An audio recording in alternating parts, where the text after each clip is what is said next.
વ્યાપકતયા તદાત્મની ભવિત. શું કે છે? સમસ્ત ગુણરૂપ અને પર્યાય ભેદભાવો તે વ્યાપ્ય કાર્ય અને વ્યાપક એક દ્રવ્યરૂપ વસ્તુ એક સત્વરૂપ વસ્તુમાં હોય છે. શું કે છે?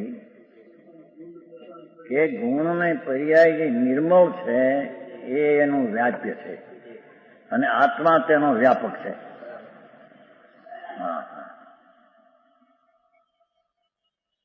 શુદ્ધ સ્વભાવનું પરિણમન જે થાય, પર્યાય નિર્મળ વિતરાગી પર્યાય થાય, તે જીવનું વ્યાપ્ય નામ કાર્ય છે અને જીવ તેનો કરતા છે. આવું છે. બહારનું તો ક્યાંય જોઉં.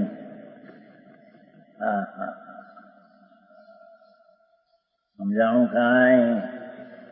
વ્યાપક ત્યાં અહીં વ્યાપક એટલે કરનારો, પસરનારો, અને વ્યાપ એટલે પર્યાય એટલે કાર્ય. તો ભગવાન આત્મા વ્યાપક છે દ્રવ્યગુણ શુદ્ધથી, અને એની પર્યાય જે છે તે વ્યાપ છે. નિર્મળ પર્યાય તે તેનું વ્યાપ ને કાર્ય ને કર્મ છે.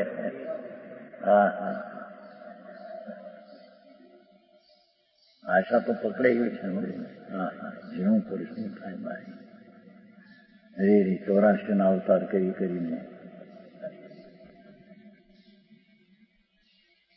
ક્યાંય એને ચૈતનની ગંજ આવી નહીં. એને જ્યાં હોય ત્યાં રાગ ને પુણ્ય ને પાપના ભાવની ગંજું, અને એની સુગંધ દેખીને ત્યાં મૂર્છાઈ ગયો. અંદર ભાવમાં હો, બહારના ફળ પૈસાના ધૂળ એ તો ક્યાંય રહી નથી. શરીરની સુંદરતા અને સ્ત્રી કુટુંબની અધિકતા અને બહોળો પરિવાર, બહોળા પૈસા, બહોળા મકાન ને પ્રભુ એ તો ફળ છે. એની આ તારે શું સમજ? ત્યાં તો થતા પાપ ને પુણ્યના ભાવ, એ તારા સ્વભાવને એને શું સંબંધ છે? એને સમજાણું કાંઈ? એ વિચારતા વ્યાપક. એટલે કે પોતાની નિર્મળ પર્યાય તેનું મારું સત્વ અને હું એનો સત્વ દ્રવ્ય એનો કરતા. એક સત્વમાં એ હોઈ શકે. રાગ મારું કાર્ય ને હું એનો કરતા એ હોઈ શકે નહીં. કે કેમ કે એની સત્તા જ ભિન્ન છે. રાગ પંચપાપની સત્તા શુદ્ધ ભિન્ન છે, ભગવાનની સત્તા શુદ્ધ ભિન્ન છે. એટલે આત્મા પોતે શુદ્ધ પરિણતિનો વ્યાપ્ય કરતા, શુદ્ધ પરિણતિ તેનું વ્યાપ્ય કાર્ય, અને આત્મા તેનો વ્યાપક કરતા. એક સત્વમાં એ સંભવે છે, ભિન્ન સત્વમાં એ સંભવતું. રાગ એ ભિન્ન સત્વ છે, તેનો વ્યાપક આત્માને વ્યાપક રાગ એ સંભવતું નથી. આવું છે જંતભાઈ. એ જ દ્રવ્યરૂપ વસ્તુ ભાષા છે. સમસ્ત ગણનું ભેદો એનો જે અભેદ એક દ્રવ્ય એક સત્વરૂપ વસ્તુમાં હોય છે. ભાવાર્થ જેમ સુવર્ણ પીળું, સોનું પીળું ભારે ચીકણું એમ કહેવા માટે છે. પરંતુ એક સત્વ છે. સોનાનું સત્વ અને પીળા ચીકા વજનનું સત્વ એટલે હોવાપણું બે એક છે.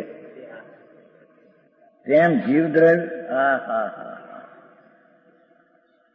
ભગવાન આત્મા જીવદ્રવ્ય જ્ઞાતા દ્રષ્ટા. એ જ્ઞાતા દ્રષ્ટાના ભાવ અને એના પરિણામ, અને જીવ દ્રષ્ટા અને જ્ઞાતા એ કહેવા માટે છે.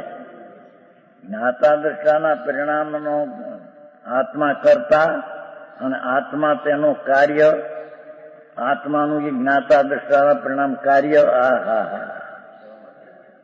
એમ કહેવા માટે છે. પરંતુ એક સત્વ છે. જાણવા દેખવાના પરિણામ અને જાણવા દેખનારો એક સત્વ છે. જાણનાર દેખનાર વ્યાપક સત્વ અને રાગ તેનું સત્વ કાર્ય એમ બે સત્વ એક નથી.